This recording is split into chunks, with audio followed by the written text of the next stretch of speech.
Des voix politiques sans intermédiaire. Transparence et vérité dans chaque discours. Abonnez-vous et restez connectés. Notre invité politique du soir, bonsoir Laurent Jacobelli. Bonsoir. Merci d'avoir accepté notre invitation. Vous êtes député Rassemblement National de Moselle. On va évoquer avec vous dans un instant la prise de parole attendue d'Emmanuel Macron demain soir. Mais d'abord ce débat qui a commencé aujourd'hui à l'Assemblée nationale sur la fin de vie, qui a été scindé en deux textes. Il y a un premier texte qui fait consensus, qui concerne le développement des soins dits d'accompagnement. Et puis le deuxième texte, qui est plus discuté pour légaliser une aide à mourir dans de strictes conditions. Une nécessité pour Lynn Renault, qui en a fait son combat depuis plusieurs années. Écoutez. La souffrance de ma mère, les souffrances de Loulou, tout ça m'ont dit qu'on ne peut pas mourir en souffrant. Il faut éviter, il faut faire tout ce qu'on peut faire, mourir d'accord, mais pas souffrir. Souffrir, c'est insupportable. Je l'ai vraiment vu, vécu avec ma famille et c'est insupportable à supporter. Donc, il faut changer ça, qu'on puisse mourir dans la paix. Mourir dans la paix, il faut que ça change. C'est ce que dit Lynn Renault. Est-ce que vous allez aider à changer la loi, vous, à titre personnel, en votant le texte ? Il y a toute une partie, et c'est la première loi que nous allons voter, sur les soins palliatifs qui va dans le sens de ce que dit Lynn Renault. C'est-à-dire ne plus souffrir, même quand la mort s'approche, même quand on est dans une maladie incurable qui vous amène chaque jour un peu plus vers la fin. Aujourd'hui, il faut le savoir qu'on est en déficit de soins palliatifs en France. Et c'est aussi pour ça que certains imaginent en finir avec la vie, parce que malheureusement, le système hospitalier, le système sanitaire français ne les accompagne pas. C'est un rapport récent de la Cour des comptes qui disait que seulement 50% des personnes qui pouvaient prétendre aux soins palliatifs, il y avait vraiment... Et ce sujet-là fait consensus. C'est la deuxième partie qui est plus discutée sur l'aide à mourir. Réglons d'abord ce problème-là, parce que lorsque la question des soins palliatifs sera réglée, ce ne sera pas fait demain matin, malheureusement cela prendra 10, 15 ans, eh bien évidemment beaucoup moins de personnes, puisqu'elles n'auront plus de douleur, songeront à mourir. Sur la deuxième partie, qui est celle qui fait le plus débat, évidemment, parce qu'il y a derrière des questions éthiques, religieuses pour certains, et que ça correspond à des parcours personnels, familiaux, compliqués. Nous, au Rassemblement National, nous aurons la liberté de vote. Il n'y a pas de consigne de vote. Non, parce que ce sont des sujets qui touchent évidemment à l'intime, et que dans notre parti, et je crois que d'autres groupes le feront aussi, nous voulons que chacun puisse exprimer en fonction de son parcours. Évidemment, c'est pas la même chose quand on a été touché de près ou quand c'est théorique. En revanche, il y a quand même des garde-fous sur lesquels nous allons être vigilants. Il y a mais vous, justement, à titre personnel, parce que Sébastien Chenu disait ce matin, moi je voterai pour ce texte. Alors on va en discuter, mais a priori je voterai pour ce texte. Vous, à titre personnel ? Alors à titre personnel, et là c'est plus le porte-parole du Rassemblement National. Il n'y a pas de consigne de vote, comme vous l'avez dit. Donc je vais vous le dire, je vais vous répondre. Dans l'état actuel du texte, mais il va être amendé, il va sûrement changer, je ne le voterai pas. Pourquoi ? Je ne le voterai pas parce qu'il me semble qu'il y a des digues qui ont sauté, qui ne permettent plus d'être sûrs que ceux qui veulent mourir et qui le demandent sont vraiment en situation de le faire. Par exemple, je m'explique.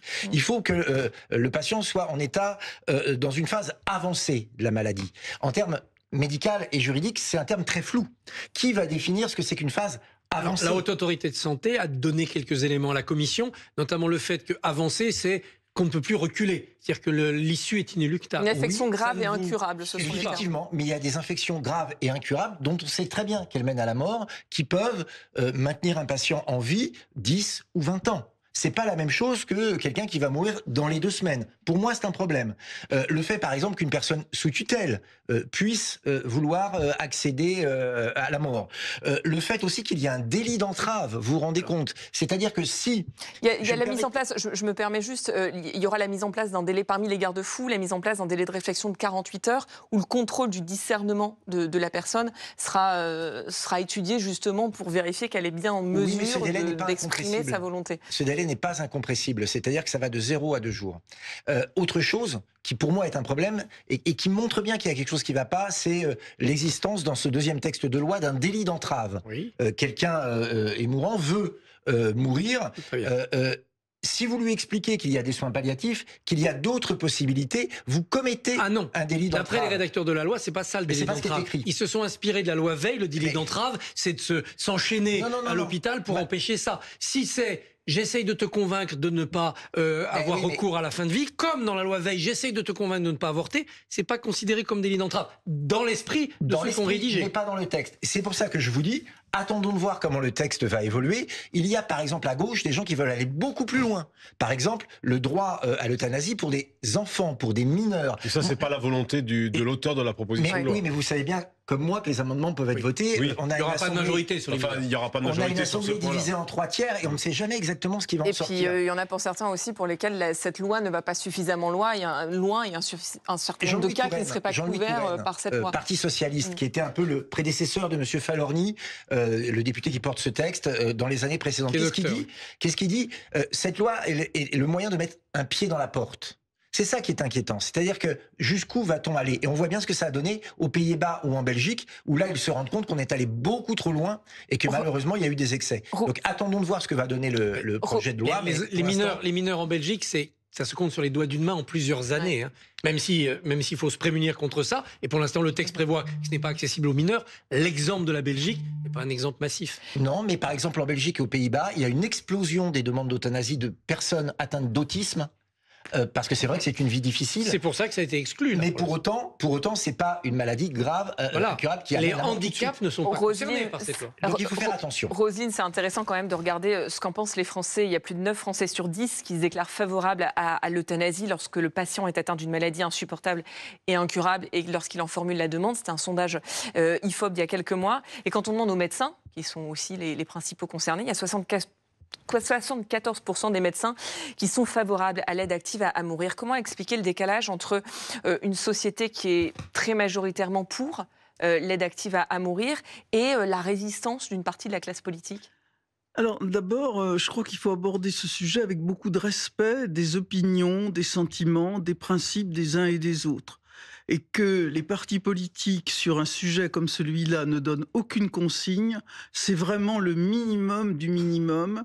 Et on n'a pas d'ailleurs à se jeter des anathèmes à la figure, que ceux qui sont pour traitent les autres de réactionnaires, et que de la même façon, ceux qui ont une vision plus conservante, je préfère à cela conservatrice, disent que certains sont des assassins. Je crois que vraiment, ça reflète aussi des parcours personnels, des gens qui ont accompagné des proches à la mort dans des circonstances extrêmement différentes. Donc vraiment aborder cela avec beaucoup de respect. Et d'ailleurs, certains de la classe politique ont changé d'avis sur le sujet, notamment Alain Juppé, après avoir été touché personnellement par l'accompagnement d'un proche. Exactement. Alors pourquoi est-ce qu'on est pour là majoritairement? Parce qu'on n'est pas confronté à la mort, parce qu'on n'est pas confronté à la souffrance. Quand on est jeune ou moins jeune et en bonne santé, on trouve ça très bien.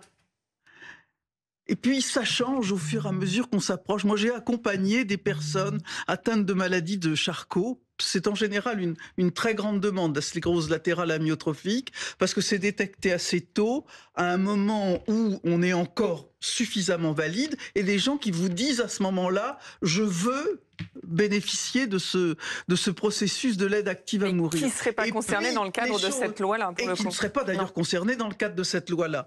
Mais qui, au fur et à mesure, et si elles sont bien accompagnées, ne sont plus d'accord. Et ça, je pense en ce moment à quelqu'un qui m'est très proche et pour lequel j'avais même fait des démarches dans une institution en Suisse, et j'avais préparé cette demande qu'elle avait faite auprès d'une association qui s'appelle Dignitas. Et puis, devant l'accompagnement, ça ne s'est plus passé. Donc 83% de gens disent « on est pour », ce sont les mêmes qui peut-être ne seront pas d'accord. Tout ça, c'est quelque chose qui est, j'allais dire, purement intellectuel, purement factice. On ne peut pas se représenter confronté à sa mort au moment où elle arrive. C'est un cheminement totalement individuel, totalement personnel. Et donc, voilà, c'est pour cela que j'ai avancé sur ce sujet, qui est une aide active à mourir, pourquoi pas. C'est d'ailleurs quelque chose qui a toujours existé en médecine. Il ne faut pas se faire d'illusions. Mais caché. Voilà, mais c'était plutôt c'était pas caché, c'était un dialogue intime entre un soignant et une personne malade, dans ce qu'on appelle un entretien d'égal à égal. Et c'est finalement notre société qui veut régir de façon par une loi qui, de toute façon, il y a une chose, elle ne satisfera personne. Il y a un autre biais possible, la consultation auprès des Français. Est-ce que ça fait partie de ces sujets de référendum, de consultation qui pourraient être posés sur la table par Emmanuel Macron? C'est pas une question à laquelle on répondrait en disant « Ah ben c'est Macron qui la pose, je suis contre ou je suis pour ». Ça serait une question en conscience, dépolitisée, en tout cas pas mais est-ce que ce ne serait pas un désaveu des parlementaires qui débattent en même temps de ce sujet-là à l'Assemblée nationale? Non, parce que justement, nous sommes parlementaires, mais nous sommes aussi humains, nous avons aussi une histoire personnelle, et comme l'expliquait très bien Roselyne Bachelot, notre jugement est façonné par ça. Et donc, interroger l'ensemble des Français sur leur propre expérience... moi, je serais contre. Je pense que c'est même une bonne idée. Je pense que c'est même probablement le référendum... Enfin, en tous les cas, le président de la République qui cherche des idées de référendum, c'est probablement le seul qui pourrait... faire consensus. Moi, je trouve que ça serait un travail incontestable. En tous les cas, c'est incontestablement... Être approuvé par la classe politique. Je vais vous dire, Karine, à mon avis, c'est probablement le seul qui puisse gagner. Parce que les autres, soit ils seront considérés comme des questions pas suffisamment, relevant pas suffisamment d'un référendum au sens où les Français se l'imaginent, soit c'est terriblement risqué pour lui. Et là, au fond, sur cette question-là, si difficile, telle que ça a été décrit et par M. Jacobelli et par Roselyne Bachelot, je pense que ça relève effectivement d'une question qui se pose directement qui se pose aux Français directement. Alors, je suis d'accord avec Bruno, bien sûr. Ça serait tout à fait légitime. C'est-à-dire que ça serait normal qu'on pose la question aux Français. Néanmoins, politiquement, je trouve que ça ressemblerait à un travail de gribouille. Pourquoi ? Parce que ça fait 5 ans. Il y a eu une convention citoyenne, ça prépare le terrain à un référendum. Mais à chaque fois, on voit bien que finalement, le personnel politique patine. Oui, mais Yves... Et à ce moment-là, il faut cesser de travailler sur le front législatif et carrément poser... Non mais c'est un des problèmes majeurs du référendum. Il faut regarder l'histoire de ce texte. Il a été arrêté avec la dissolution. Je termine. Il y a une proposition de loi qui ne fait pas consensus. Mais je termine. Mais attendez. Ce sera peut-être une porte de sortie pour Emmanuel Macron. Le travail législatif n'est pas commencé. Moi, je pense qu'il faut quand même respecter le Parlement. Oui, mais il faut. Mais la question qui sera posée sera la question ou non. Oui, mais alors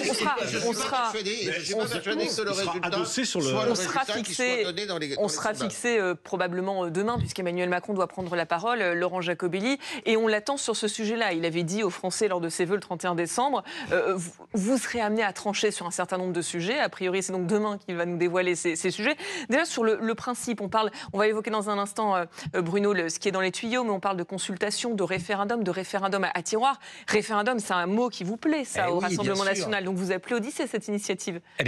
Nous sommes ravis s'il y a demain un bon référendum qui est annoncé, parce que le recours au peuple dans la Ve République, dans cette République voulue par le général de Gaulle, le référendum a toute sa place. Et puis surtout, on est resté sur un très mauvais souvenir de référendum. Le référendum de 2005, où les Français ont dit non à la Constitution européenne. Ah non, ils ont dit non à un traité. Il y a eu un autre traité derrière. Christophe Barbier, on peut jouer sur les mots.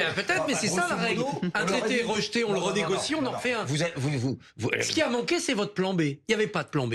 Les opposants à ce référendum, il n'y avait pas de plan B. Vous voyez, vous avez toujours quelqu'un qui vous expliquera que le peuple a tort et que... Alors allons-y, 2025. Le peuple a eu raison, on a fait un autre traité. Faisons un bond dans le futur présent. L'un aura une écharpe bleue, l'autre aura une écharpe verte. Le peuple a eu raison de dire non à ce traité. Il y a eu un autre traité. Attendez, on va pas refaire l'histoire. 2025, le référendum demain. En revanche, un référendum, c'est pas un gadget. C'est pas là pour redorer le blason terni d'un président de la République. Parce que vous avez l'impression que c'est ça l'objectif d'Emmanuel Macron derrière cette initiative. Dans la méthode, c'est qu'il dit je vais faire un référendum et je sais pas encore sur quoi. Puis je vous annoncerai sur quoi. Ce qui veut bien dire quand même qu'il joue plus sur une logistique, une technique que sur une conviction. Des référendums, les Français en veulent. Ils le disent d'ailleurs sur quoi ? Sur l'économie, sur l'immigration. Et il y a un troisième sujet. Les retraites. Et pourtant, c'est un sujet qui vous tient à cœur. Et bien sûr, parce que c'est des sujets qui ont divisé et sur lesquels on n'arrive pas à être d'accord et qui concernent directement les Français. Si demain, le président de la République annonce un référendum sur l'immigration, mais j'applaudis dès demain et je fais un tour de chaise. Mais s'il annonce... Vous savez bien que pour l'instant, il y a des thèmes qu'on ne peut pas traiter en référendum tels qu'ils existent aujourd'hui. Oui, là-dessus, il y a débat. S'il annonce un référendum sur l'usage des écrans par les adolescents, honnêtement... Il détourne l'idée du référendum et il en fait un vulgaire gadget de communication. On va revenir sur l'immigration parce que vous dites référendum sur l'immigration, ça fait débat. Peut-être qu'on pourrait quand même en organiser un. Je vais vous donner la parole dans un instant. Mais quand même, c'est vrai que pour reprendre ce que dit Laurent Jacobelli, quand on regarde le sondage Elab il y a quelques jours, sur quel sujet les Français souhaiteraient être interrogés, effectivement, c'est la dépense, la dette, les impôts. Il a déjà dit, c'est l'idée de François Bayrou. Emmanuel Macron a déjà balayé cette idée. Et en deux, les retraites et l'immigration. Et là, des tuyaux que vous avez dans la tribune, ce qui est paru dans la tribune dimanche, sur les thématiques qui sont évoquées, on parle de la fin de vie, contrôle des écrans pour les moins de 15 ans, l'organisation territoriale, on est loin des sujets qui sont plébiscités par les Français. Il peut y avoir d'autres questions. Ils réfléchissent aussi à la question du financement de notre modèle social. Alors après, il faut trouver une question qui est difficile à trouver.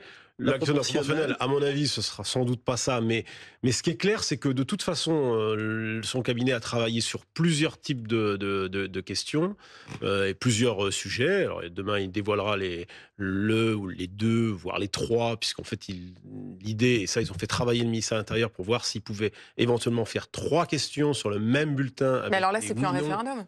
Alors là, on sort vous sortez du cadre constitutionnel. Et on passe plutôt une consultation. Mais alors attendez. Parce que c'est important, parce que la consultation, Christophe, si on sort du cadre constitutionnel, qu'on n'est plus dans le cadre du référendum, consultation, il n'y a plus de valeur contraignante. Ça n'a plus de valeur, enfin, ça rime à rien. Donc c'est un sondage. La Convention citoyenne est un outil qui commence à trouver, bon an, mal an, une certaine forme de légitimité, mais une sorte de QCM où on cocherait 12 cases, des oui, des non, ça n'a aucune valeur. Et ça coûtera très cher à organiser. Christophe, ils appellent ça renouer avec la démocratie directe. Et ça ne sera pas une démocratie, puisque ça ne décidera rien. Alors, c'est comme ça qu'Emmanuel Macron considère la démocratie. Non, mais jouer avec les institutions pour les gadgetiser, il nous a déjà fait le coup avec la dissolution. Voilà. Et donc, il faut qu'il arrête ça. Un référendum, voire plusieurs référendums. On peut très bien avoir 2 urnes dans un bureau de vote, c'est déjà arrivé pour des élections. S'il y a 2 questions importantes, le même jour. Ça devient plus compliqué. Et en plus, il y a l'idée que lorsqu'on fait un référendum ou 2, ça s'appuie sur des textes. Donc ça veut dire aussi déjà. C'est un projet de loi qu'il faut proposer, c'est pas juste une question. Donc ils réfléchissent aussi à dématérialiser pour pouvoir permettre aux citoyens de trouver la lecture des textes. La Constitution européenne qu'on évoquait, c'était un pavé immense. Les Français l'ont lu, ils ont lu des textes dessus. Ça n'a rien empêché. Il ne faut pas jouer avec les institutions.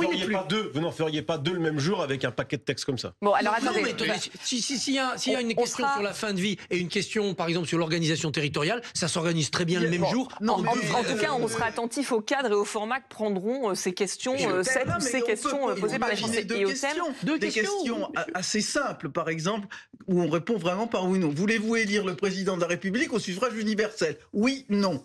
Et puis, il y a, dans le cadre de l'article 11, alors là, article 89, le premier. Article 11 et article 89. Non, vous allez nous perdre là, sinon. Non, on ne va pas aller dans ce détail-là. En fait, on vote pour ou contre un projet de loi, c'est-à-dire ou une proposition de loi d'ailleurs, qui a été travaillée par le Parlement, amendée, etc. Ou un traité d'ailleurs, c'est-à-dire un pavé assez important. Un référendum n'est pas un sondage. Il faut que ça soit adossé sur un texte de loi. Il faut que ce soit adossé sur un texte de loi. Et c'est ça la question, et c'est là-dessus qu'on sera attentif demain. Le rétablissement du cumul des mandats. Ça pourrait être un texte de loi, bien sûr, et soumis à référendum. Ça serait très périlleux. Il y aurait d'un côté l'aspect tous des voleurs, ils volent le fromage, ça donnerait une mauvaise campagne. Des Français sont bien sûr, mais de l'autre côté, il y a des Français qui disent c'est vrai que mon député il est déraciné depuis qu'il est plus maire. Mais c'est le référendum. J'en reviens, Laurent Jacobelli. Excusez-moi. J'en reviens aux référendums qui sont attendus par les Français. Et ce que vous disiez sur le budget, les retraites et l'immigration, ce sont les 3 thèmes qui sont attendus par les Français. J'en reviens à vous, votre thématique. Vous me disiez, voilà, moi j'attends un référendum sur l'immigration. Si je traduis ce que vous m'avez dit tout à l'heure. Ah, c'est une très bonne traduction. Mais alors, non, mais quand on regarde l'article 11, et c'est pas pour aller dans le détail l'article 11 de la Constitution, mais c'est important, vous disiez tout à l'heure, il y a débat. Comment vous contournez la Constitution? Comment vous contournez le cadre du recours au référendum sur l'immigration? L'idée n'est jamais de contourner la Constitution. Moi, je vois que M. Retailleau, d'ailleurs, évoque lui aussi ce référendum sur l'immigration. Il est ministre de l'Intérieur, j'imagine qu'il connaît. Oui, mais il a une pirouette, Bruno Retailleau, pour pouvoir faire ce référendum. Vous la connaissez? Dites-la moi. En fait, lui propose d'aller sur le terrain des mesures sociales pour contourner cet obstacle. Alors, j'allais vous le dire, l'article 11, je ne voudrais pas être trop technique, parle des questions sociales qui peuvent être soumises à référendum. Est-ce que vous ne croyez pas qu'aujourd'hui, pour les Français, l'immigration est devenue une question sociale au sens premier du terme, dans la mesure où cela détourne une partie des allocations sociales et des revenus sociaux. Social parce que ça change le mode de vie, et social parce que ça joue sur la vie quotidienne, notamment en matière de sécurité. Quoi comme question ? Eh bien, nous avons un projet de loi sur l'immigration, sur la fin du droit du sol, sur la restriction. Oui, mais ça, vous ne pouvez pas le faire passer dans un. Ça rentre pas dans le cadre. C'est ce qu'expliquait Mme Bachelot il y a quelques instants. On montre ce projet de loi aux Français et ils décident. Moi, je pense que. Mais encore une fois. Une fois encore, les Français. Je termine juste.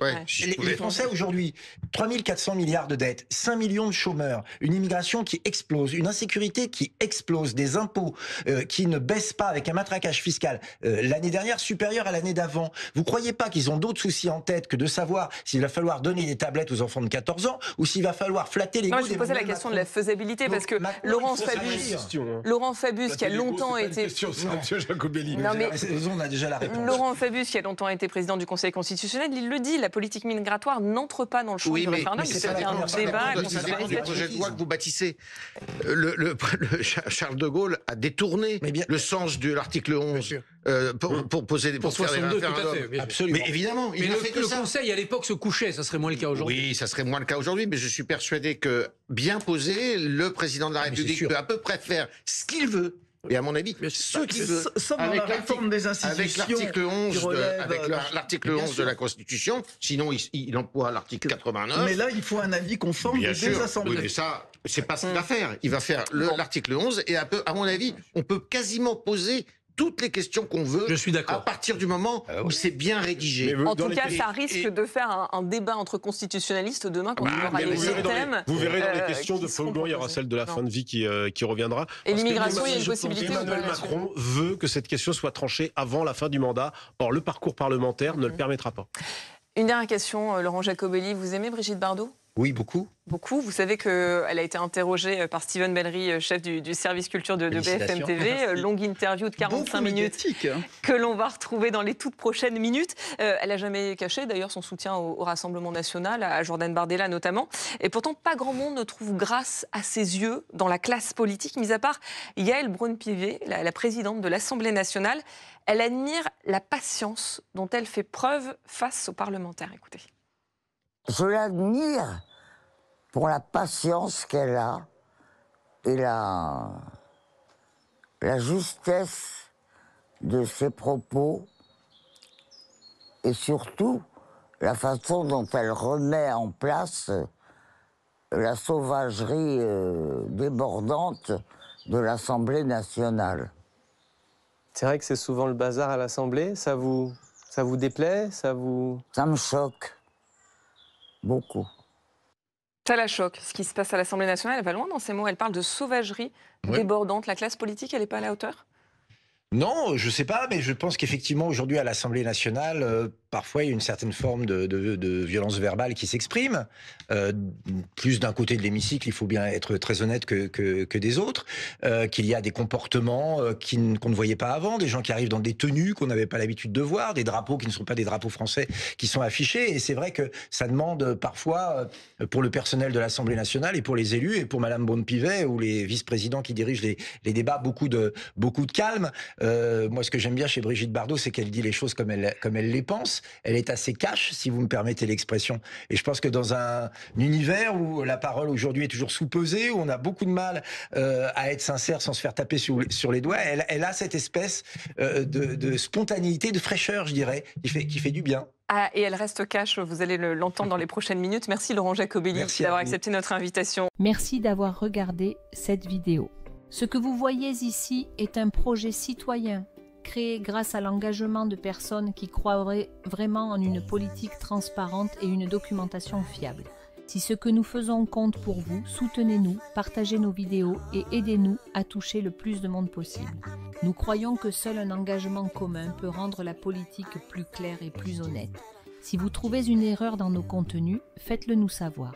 Ensemble, nous pouvons corriger l'imparfait et créer un espace pour un vrai dialogue ouvert. Ensemble, nous pouvons faire plus. Ensemble, nous pouvons changer la politique pour le mieux.